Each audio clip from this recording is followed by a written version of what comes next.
Legit TV 256 gwe mukoto gwokka era nga munange gwali eyo nga tona subscribinga kekadde beera nga subscribinga ringinga that notification bell sharinga likinge saako n'okubanga oleka comment yo ebisigadde tuli naawe tukyatambula naawe era nja kubanga nga kuwa naye nga twetegekerera kubanga tugenda mu kalulu ka 2026 tutunuulira ebyabaddewo juzi wano nga His Excellency Robert Kyagulanyi Ssentamu ng'agenda nga bamublockinga okubanga agenda e Palisa ne bakukompeyaringa ne function eza General Muhoozi Kainerugaba oba PLU bakuleetera mwino yenna akwata ku bintu ebyo naani ali emabega w'okubanga enteekateeka zonna bazirinnyamu eggere. Amawulire gaggano g'obadde weetaaga okubanga omanya wuliriza akatambi kano n'obwegendereza era otunuulire omwana mulenzi ng'agezaako okubanga akuwa information yonna gye weetaaga okubanga omanya. Bano abaana ba Nuupu balina information era wulira bulungi.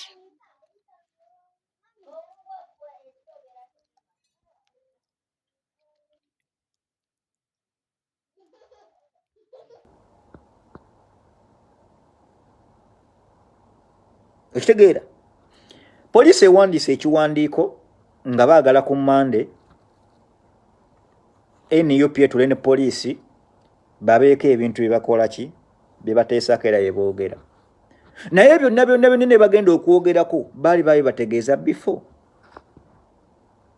nti kaunti waitu egenda kuddamu okutambula tugenda mu district bweziti ebifo bye tugenda okuba mulale zaffe biri bweti ne bwebiti era tugenda kukola bweti ne bwetuti ne bategeeza buli kimu bagayi bagenda kuddamu batuule naye ekyobusiru bano abasajja okumanya obwongo tebalina toyinza kuvaayo n'oŋŋamba nti Kyagulanyi Ssentamu ye bw'aba akuba enkuŋŋaana ze alina kuzikubira mu hoolo.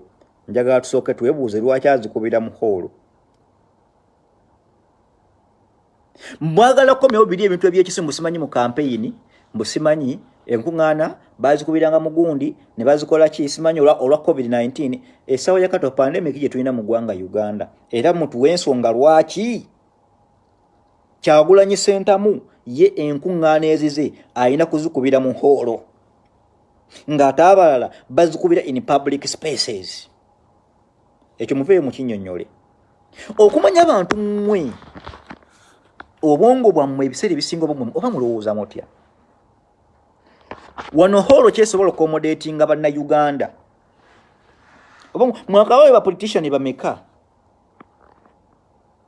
mirundi emeka Museveni gy'akoze laale naye ng'azikubira mu hoolo ng'azikubira mu hoolo ekibi mugenda ne mwogera ebintu nga oba obwongo babaayika mu mazzi oba muti bannange nzezawo ne mwine ebintu mugenda ne mwogera abasajjamu abapoliisi ekyamazima nga mbutuufu biri out of your minds. Okitegeera mugenda ne mwogera ebintu ekyamazima nga biri out of your minds. Kyagulanyi Ssentamu bw'aba akuba laale bababuulira omuwendo gw'abantu bameka abagenda okubeera ku laale. Wulya such a stupid question. Such a stupid question. Nti Kyagulanyi Ssentamu alina okututegeeza omuwendo ogw'abantu abagenda okujja ku laale. Emmwe abapoliisi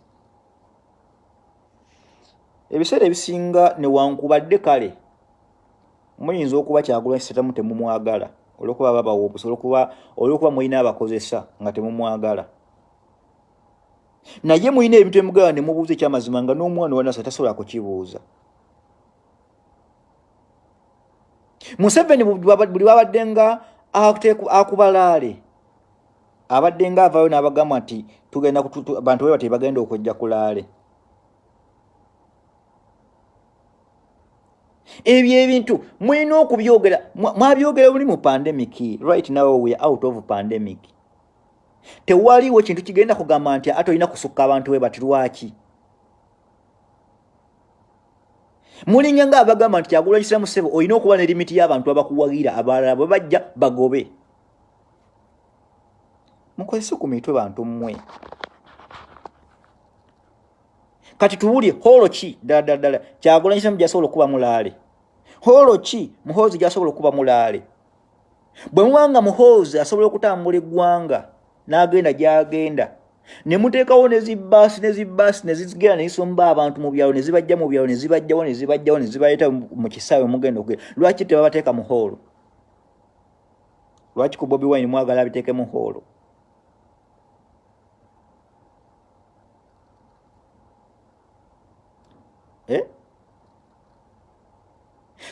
Kakati mu Kyagulanyi kati mu Bobi Wine mumuyambeko okumanejinga omuwendo gw'abantu mmwe gwe mwagala.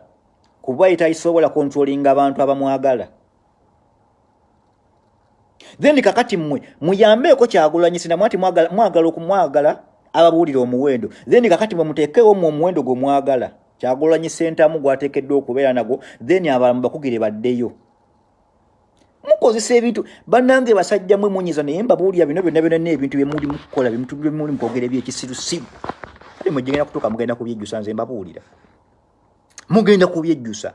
Buli muntu yenna ng'okoze ku kintu ekiginyigiriza bannayuganda, one day one time you're going to be accountable for that impunity. One day you are going to be accountable for brutalizing Ugandans. Kyo tubabuulira.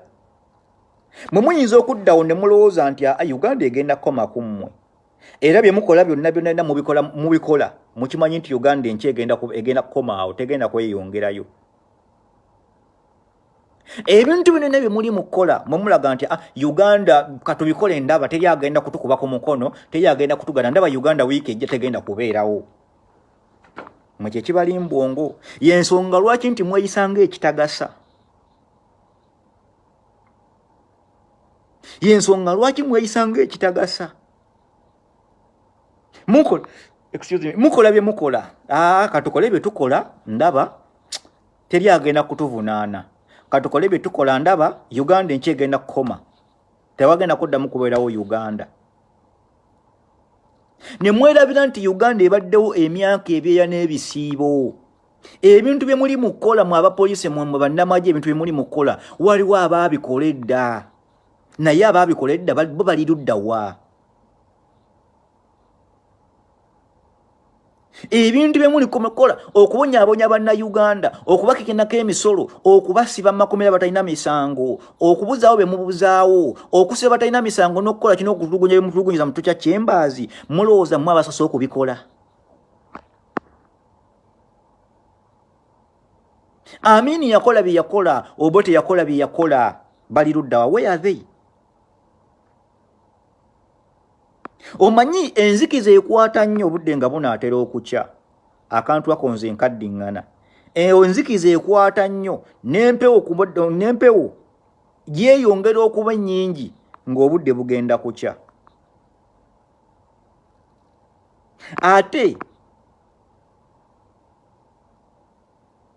nti ne bw'oba oyita mu ttano ng'erimu enzikiza, obeera sure nti gy'eneekomekeza oba ku mugguukiriro gwa ttano eyo waliyo ekitangaala.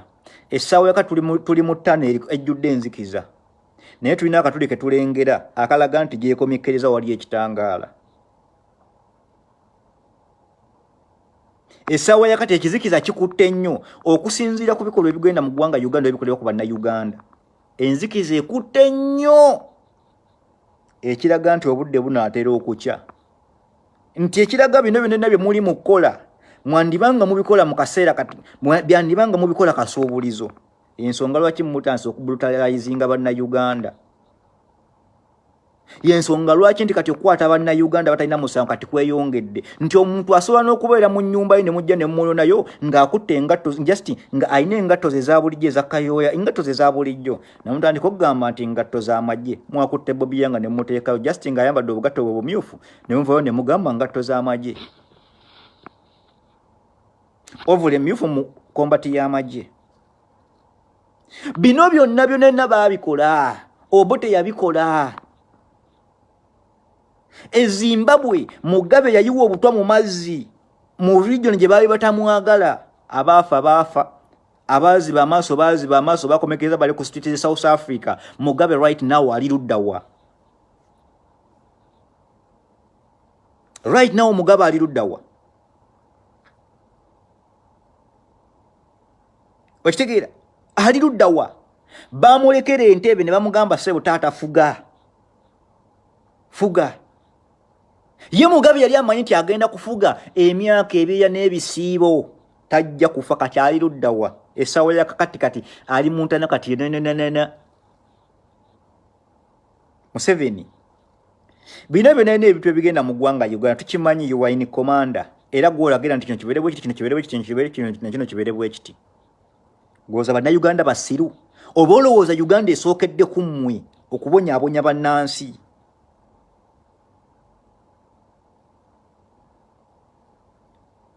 ab'amaanyi baaliwo Bamubutu Sese Seko baaliwo Napoleon Bonaparte baaliwo Bahitira baaliwo sigo wali basinga amaanyi Gaddafi yaliwo sigo wali omusinga amaanyi n'obugagga Bashiri yaliwo bonna soka wetunule mwete komizani bali luddawa mutulugunya bannayuganda mutulugunyiza bannansi naye musoke mwewuze muli luddawa mugenda kusigalawa ekisinga okwewunyisa nti bannayuganda be mutulugunya temukimanyi namwe famire zammwe ziri mu Uganda kati gwe Museveni n'abantu abo b'okozesa abo musoke mu reflecting muddadala bwe tuba tuvuddewo famire zaffe bagenda kuziyisa batya famire zaffe banaaziyisa bulungi nnyo nga ffe bwe tuba tuyisa bannansi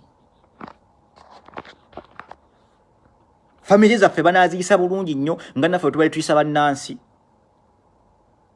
golooza oba mulowooza nti olw'okuba nti bannayuganda tubayisiza bubi then ffe tunaba tuvuddewo famire zaffe bajja kuyisaasira te babayise bulungi kweri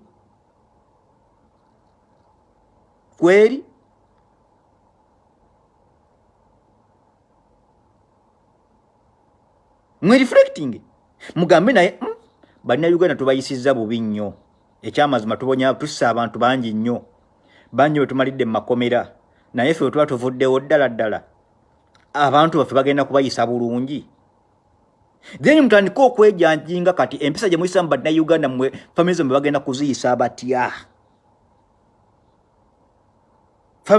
kuziyisa batya byonna mubikoze era mubikole naye mbagambye enzikiza ekwata nnyo n'empewo yeeyongera okunnyogoga ennyo obudde nga bugenda kukya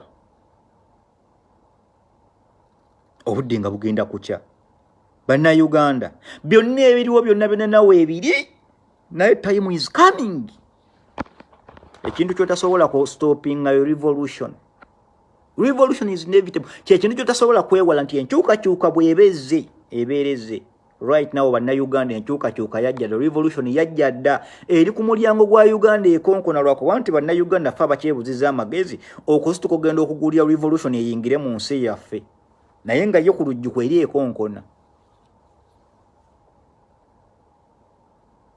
naye nga ebagambye nti ku Monday poliisi egenda kutula na NUP delegation ya NUP boogere ku nsonga ezimu katusuubire nti wagenda kuvaayo ekiramu era nti His Excellency Kyagulanyi Ssentamu kubanga kyemmanyi olwokubiri ajja kubeera mukono katusuubire nti buli kimu kijja kutambula nga bwe kiteekeddwa okutambula in a good way